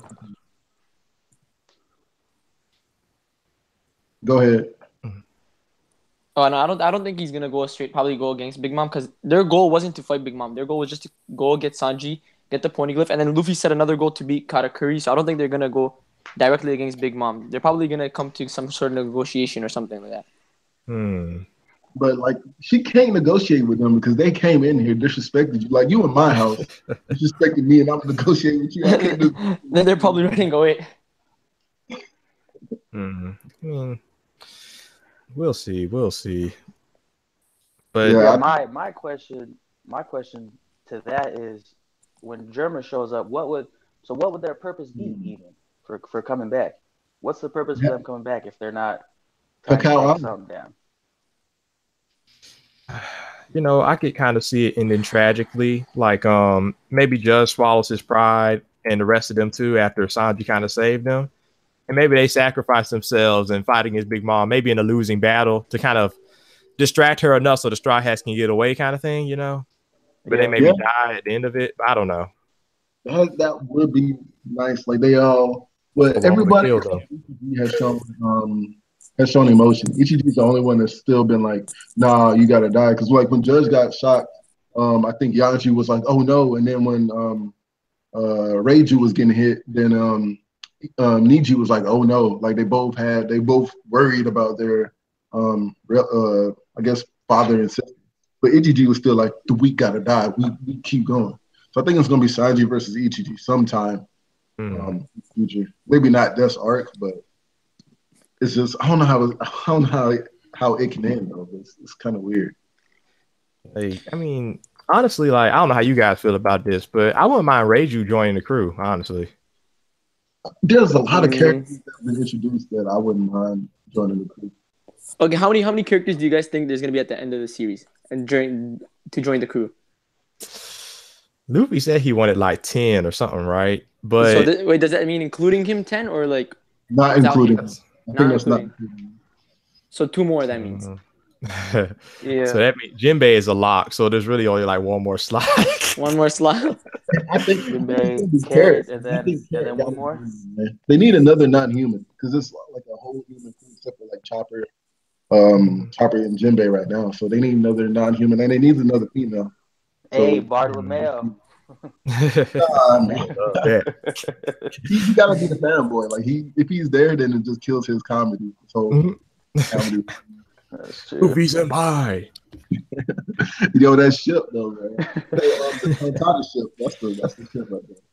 Oh yeah, that is nice. That's a nice little ship right there.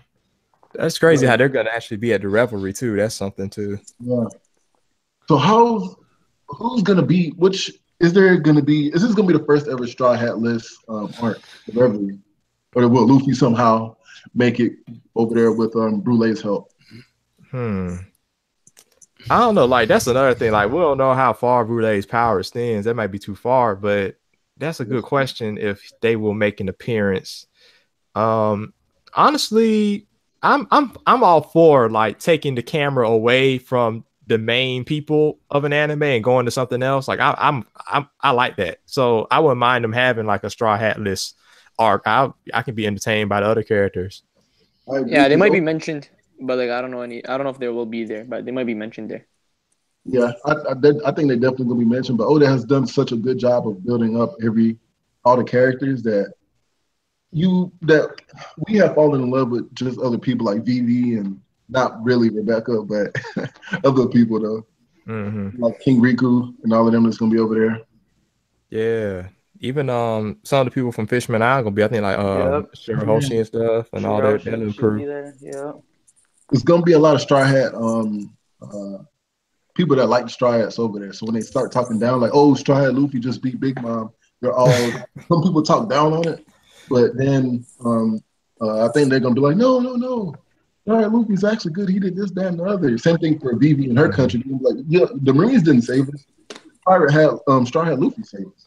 Yeah, that's gonna be like a crazy dynamic because it really is gonna be like, the government want to shut down this whole pirate thing, but it's like at the same time you see this pirate group actually doing good things. Like they've saved. Well, how many countries have they saved? Like 3 already, right? Maybe even more than that if you want to count like Warpool and stuff back on Drum and stuff like that. So yeah, so I mean, they've saved quite a lot of communities and countries and islands. So I mean, how will they accept that? That's going to be very interesting to see. But you can't see at first before in this lobby. Then I'd have been like, yeah, they have to accept him positively. But he went to a jail, the impenetrable jail, prison. Went there, broke a lot of people out, like the biggest, worst in the history. He went to Marine for it and stopped an execution. Well, tried to stop an execution. Like those two things right there, but everything else he's done, like they can't let that slide. That's true. Oh man, that's gonna be really something. But wait, so do you guys think like Madame Shirley, was she seeing the future for Luffy? Was that hockey? Yeah, I think that was hockey. I think her like like I don't know. I think that she just has like This is what I think. I think that observation hockey is like has 2 categories. The one where you could sense like what's around you, and the one where you sense the feelings of other. I think that Katakuri could see the advanced version of the one where you sense what's around you, so you could see 5 seconds into the future of what's around you. But Madame Charlie, she has the advanced version of the other one, so she could foretell someone's future based on what he's like feeling or something. I don't know. That's what I kind of think. I disagree. Like I always thought of it as just being it's like fortune telling, like a magic kind of thing. I didn't think it was hockey. So just a like unique trait. Yeah, maybe. There's some kind of thing she has. Y'all don't think that she was born with like an abnormal amount of observation hockey? Like people have to train, but she just has innately so much because she was just like special. Like there are people born with. All right. Because even Basil Hawkins could like kind of tell the future with his tarot cards, so I don't know what that is though. Probably that's based with his devil fruit, maybe. Yeah, that's based on it is his devil fruit, but that's based on magic because it's based on like voodoo and stuff. So like and the tarot cards and things of that nature. But since we've been talking about hockey a lot, and I just want to bring out like this theory I thought about, like because you guys kind of inspired me. So like, well, it's not really a theory. It's just like I just want to say like it would be cool if this kind of happened, kind of thing. So we were talking about how there could be potentially like an invisible hockey that we can't see right now because some of the characters haven't gotten to that level yet, since we're seeing it through like their eyes, kind of, Yeah. And then we also talked about how Rayleigh you know, he activated Haki right at the point of impact to hit Luffy with that stick, and then he deactivated it. It looked like in those panels. So even when the three admirals, they stuck up their hands and blocked Whitebeard's attack, that might have been Haki or some sort of new Haki that we don't know about. Possibly. But like, yeah, that's true. But I'm thinking like, I think it would be cool if they kind of went the Hunter x Hunter route. I don't know if you guys have seen this or not, but spoiler alert a little bit. Basically there are some certain techniques on there, like Yo, for example, which is like you put the Nin on your eyes, you can see different things like invisible Nin abilities and stuff. So that could be something like, you know, you had to get your observation Haki to a certain level so you can see this invisible Haki that's really going on and whatnot. And I think like if you have proficiency in like ornament Haki combat, you know, that could be kind of like like when they put the Nin on certain parts of their bodies, like increase the power, then they can like shift it to different parts, like really smooth. Like I can see that being with ornament Haki too. It's like, you know, ornament Haki, then you move it real fast and stuff like that. I don't know, because that would like how you were saying earlier, you know, that could really improve the efficiency like of it. You know, you're not wasting as much Haki and energy and stuff. Maybe. That's like I've always thought of Haki and Nin as like being very similar. The only difference is that Nin you can do so much more, I guess, and Haki's just an enhancement. But a lot of people are talking about, well, even us, we've talked about like the future sight and seeing the feelings of others. But also another thing of a version of observation Haki is that you can see far away, because Van Auger, I think is his name, from Blackbeard's crew, was shooting miles away. When he was on an island just shooting the birds, and then Usopp was like, "Wait, what's happening? Those birds, a bird just fell from the sky." So I think there's still just more to Haki, period, that we don't even know. More than future sight is like just the straight sharper sight. Yeah, it might even enhance your hearing, because I know I was using it to hear like far across. What's it called? Not only that, but Kobe as well. When he awakened on Marineford, he was able to hear the voices of everyone. And that was using his powers also, his level 3 powers to I know. Carry it. But yeah, that's true.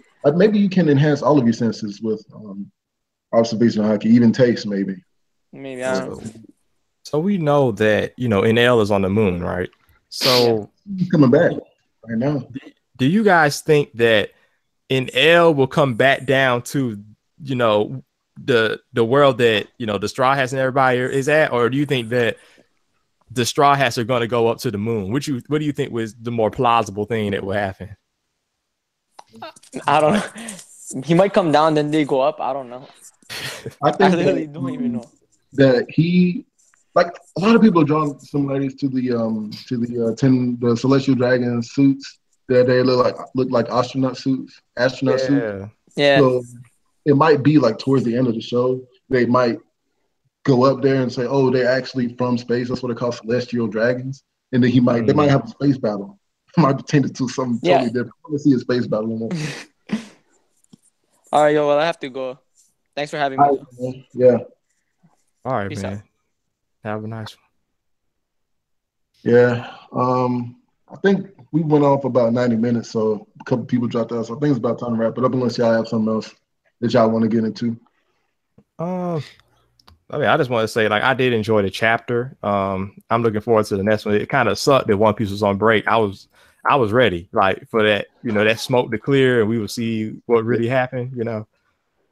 What if Oda doesn't even show it though? What if he was like, it gave y'all Katakuri and Luffy last chapter? That's gonna be everybody else this chapter.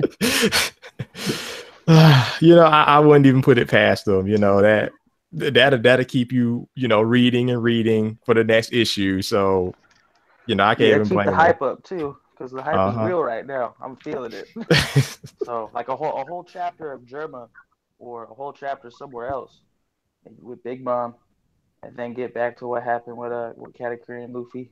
Yeah, I would actually like to see something with Germa, because so far they've been kind of underwhelming.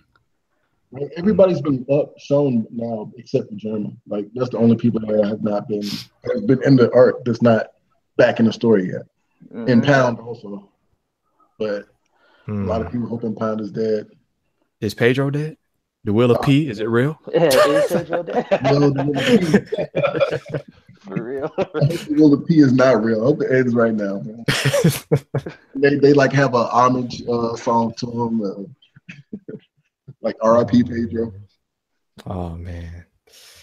But yeah. I don't know. I just feel like, you know, when that smoke clears, they're both gonna be on the ground. But it would be technically a victory for Luffy because he put Katakuri on his back for the first time or something, you know. I'm leaning that way, and I'm also leaning towards where Katakuri is going to be standing, and Luffy will be standing. And Luffy will be like, "Oh no, I still have to fight, but I have no strength." But then he'll look and see that Katakuri is knocked out, standing up. Oh man, that would be something right there. And then what if like Luffy lays him down, like there's not on his back or something, or sits him in a chair, maybe, like just to keep his honor there. I don't know. Like that's on some Senior Pink versus Frankie type stuff. Like when he wiped the tears from his eyes, like, you know. That's like Zoro. I mean, not Zoro, but Katakuri and Luffy versus Luffy is kind of like what I think Zoro versus Luffy would be. The amount of respect and admiration that they have for each other is just to the same, maybe not the same exact level, but in a similar space that Zoro versus Luffy would be. Oh, before we close out, I do have one more question. This is a huge topic that, like, I want to know your opinion on it. Okay. Do you guys think that Zoro, that boy Zolo, do you think that Zoro will leave the crew after finding out Sanji kind of got accepted back by Luffy? I think that he shouldn't because, one, Luffy made the decision. Luffy's the captain, not Zoro. I think Luffy should be like, hey, I know what you said about Usopp, but I'm the captain and I made the decisions. And two, Sanji had more reason to leave than anyone else because he had Zeph was threatened. It's not like he was like, okay, y'all can lose, because he wanted to leave anyway. He was like, okay, I'm gonna leave, but then they're like, nah, we'll kill Zeph, and that's the main reason he stayed, in my opinion. So I want to see. I don't think Zoro would. I don't think he'd leave. He might have some choice words, especially maybe with Sanji, you know, but. Depending on what Sanji does, how his feats play out, Oz could speak for himself. If he KOs Big Mom, something different entirely. You know, if he puts Big Mom out for any length of time, then that changes the scope of what Zoro would even, or anyone would say to him for that fact. Do you think that Zoro would say something immediately, or that he would just sit there silently while they're telling the story, and then later he might pull Sanji aside because he knows people will stop him if they fight? Be like, hey, Crappy Cook, let's go. We're gonna fight to see if you stay. One of us is gonna leave. Oh man. I mean, I feel like Zoro would do it like on spot, like on site, probably. Just knowing his character. Yeah. You know, he can be kind of a hothead sometimes. So I mean, but as far as him leaving the crew, like,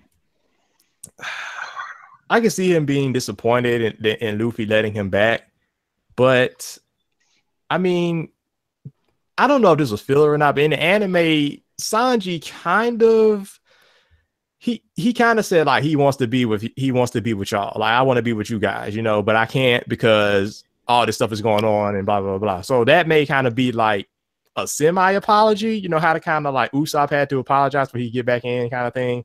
So maybe that counts. But as far as Zoro leaving because of that, maybe. But I kind of feel like Zoro, if he does leave the crew, it'd be just like the train and then he'll like rejoin with them or something. It'll be the Zoro rescue arc. He'll leave and then he'll get somebody to beat him up and then leave me, please. It could be it. But yeah, like, I mean, even if and I'll just throw this out there too. So see, now this right here, this made somebody mad when I said this in Discord, but I'll say it. So, okay, I was saying, like, I think it would be cool if the Straw Hats, they flat out failed on Whole Cake Island. Like, Luffy loses, everybody gets beaten up, and they're just stuck there. Like, they're just in prison there, all right? Nobody can do anything. So at this point, we go to Wano, and it's like, okay, now that half of the crew needs to be successful at Wano and then go back to Whole Cake to save them. And, you know, they may have some different allies along the way going with them there. to help them save them, and it'd be like a big, huge fight on Whole Cake Island. You think it'd be like a Wano versus Whole Cake Island? Sorta, yeah. Like, I mean, because depending on how things go, like with the Shogun and stuff like that, they may turn sides and may want to help the Straw Hats out or what have you. You got the Fujitori's in play, Aokiji is in play, potentially. I mean, there's a lot of things that are in play, like with Wano. So, I mean, it could be, a lot of help there potentially. Oh, Marco as well, because, in Nekomamushi and them, there's something there where some loose ends could be tied up, but I don't know. I feel like that would be cool, if that happened, but I don't know. Yeah, I mean, it would change the dynamic of, I guess, all anime where the main character is now the damsel in distress. And I think that the one thing it would do is it would empower Zoro fanboys so much. There's so much stronger than Luffy. How can you not see you can beat Kaido? He's Gold Rogers incarnate. Like it would just go crazy. Yeah, that's true. They would go crazy. It would make a nice bridge to a Straw Hat less reverie though. That's for sure. Yeah. If they were stuck there, had to find it. Had to, I guess, wage an all-out battle, a full crew versus the Big Mom crew, and then get their way off that way. It'd be interesting to say the least. That's for sure. Yeah, I don't know how all the stuff could make sense. I'm just saying I think it would be kind of cool, but yeah. It would be cool, but I'm already tired of Zoro fanboys now, but if that happens, they'll go crazy, man. I'm telling you. Yeah, if Zoro came to the rescue, it's all over. Somebody will have the One Piece picture and take out Luffy as the eye and put Zoro in somehow, some way. Oh my goodness! Like that. Like he's the main character now. Okay, I got one more question. Then I guess I'll be done. Like, okay, when they did the Snake Man reveal, right, on like pretty much the first page of the chapter of 895. What if Luffy's hair was like white, and then like in the anime it was blonde, like he went Super Saiyan? How would y'all react to that? It's flowing, man. It's flowing. You know what I'm saying? It's not his typical hair.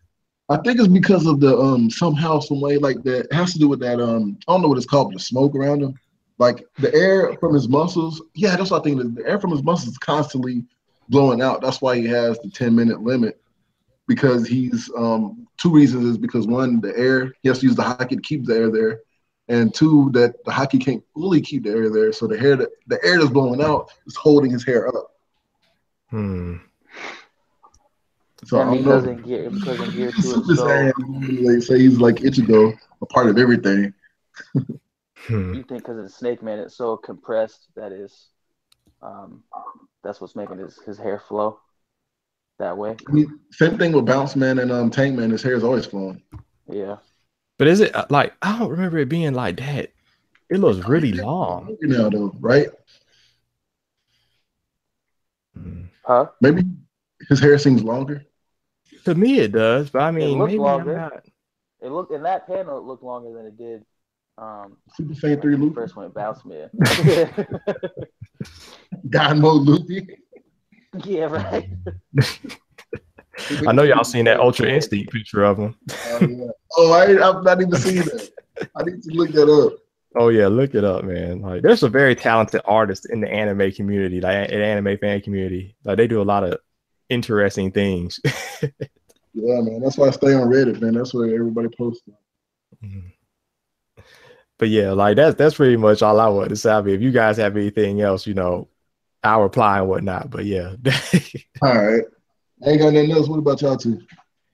No, I'm good, really. man. My main thing was just, I really wonder how it's going to play out with German. What's the most likely route for them when they come back? Well, I do have one more question. Oh, my fault. Keep going. No, go ahead. I was just going to say, do y'all think Whole Cake Island will end at chapter 900? I'm going to say no. No. I'll say 920. Oh, shoot. 20 more weeks of I mean, I don't know if Oda can tie up all these loose ends that quickly. Like, he has to resolve the Katakuri versus Luffy fight. He has to resolve the Big Mom cake eating issue. He has to resolve the German issue. Like that's a lot to fit in 5 chapters, I think. That's a whole lot to fit in 5 without chapters. without rushing it. You know what I mean? I mean, it's 12:05 right now. It's the end of the Luffy Katakuri fight. So you can have one chapter that's addressing, oh, hey, German showed up, and this is what happened with the aftermath of the fight. Then the next chapter is, hey, this is what happened in Pound, and German resolution. And then the next chapter could be like Big Mom eating the cake or whatever, and the rest of the fight's wrapping up. And then the last chapter is like, okay, we're either going to Reverie or we're going to run into this island, we're going to that island. I don't know if he'll run away from Big Mom. They'll probably like tie him up or something like how they did with Fujitora, how they like, hey, come on, let's go. We don't have time to fight. Something like that. I mean, he could do it. I mean, because like Oda in the past 5 or so weeks, he's changed his style. He went from explaining every single thing to jumping around. And I think that anime is going to pick it up to where filling more of the blanks. That's what I think. That could be possible, yeah. That could happen. Because around the time that Oda started skipping things, like he would show Katakuri and Luffy in one spot in the fight, then he'll go somewhere else and come back and they'll be in a whole different spot and say, oh, we've been fighting for insert this amount of minutes. And then the anime started adding a lot of anime original content to the show. So I think that they finally said, okay, we're going to, Oda, put more information into your chapters and we're going to animate more about, just tell us what you want us to do, and we'll throw that in there. Mm-hmm. Do you watch? Do y'all watch the anime? Oh yeah, I do. Yes. Yeah. The last episode, the last minute of the last episode was too much for me, man. Oh, you talking about the introduction to that boy Charlotte Katakuri. Yeah, that one, sweet generals and Beige. They had that when they were in the dark room. You know what I'm talking about? I can't remember. Like Jubei was talking about Beige. They gave Beige a quick backstory, and then it was like a few hours later, and then they had the ominous music going and everything. Oh wait, you know what? I have not seen the latest episode. I've seen like from last week. I always forget to watch it because I usually watch Dragon Ball Super, but Dragon Ball Super didn't have an episode this week. It was on break, so I got to watch the One Piece. My bad. I know One Piece didn't come out either this week. But, okay. Never mind. Okay, we talking about the same thing then. Yeah, but I don't remember that part then. I'm sorry. It's at the tail end, man. It's the go back and watch it, man. I promise you'll be like. Well, when are they in the dark room already? Yeah. I mean, they're not in the dark room. We showed the introduction to the dark room. You know, when it was like Caesar Clown and then Beige and then all those people at the back and then Luffy, Nami, and all them. Yeah, that part right there. But yeah, I like. How did you guys feel about Katakuri's voice though? I mean, it's voices, Japanese voices. I learned to take with a grain. Everything is fine to me. I liked it. Like I thought it was good. Like because I didn't. That's one thing I kind of worry about when I'm reading different series, especially ones that don't have like an anime yet. Like, how are these voices going to sound, and music and stuff like that. So I'm like, I like this voice for him. I think it fits him. Yeah, I agree because I was wondering how his voice would be, and I think him and Cracker, their voices fits them perfectly because Cracker's is more like he has a crazier design, so his voice sounds more energetic, more like not all the way there. While Katakuri seems cold and not cold, but cool and calm and deep, like what his voice would look like it would be. Oh, I see what you're talking about now. That dark room, yeah, I see it.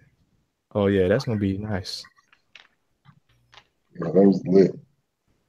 But yeah, man, thank you everybody who came through today, man. It was a very good live stream, and we'll see y'all next time. I don't know how often we're gonna do this, but I want to do this more than just this time. But yeah, no problem, yo. Thanks for having me. Yeah, take it easy, man. Thanks for having us. Yeah, thank you very much. All right, everybody, be positive and be easy.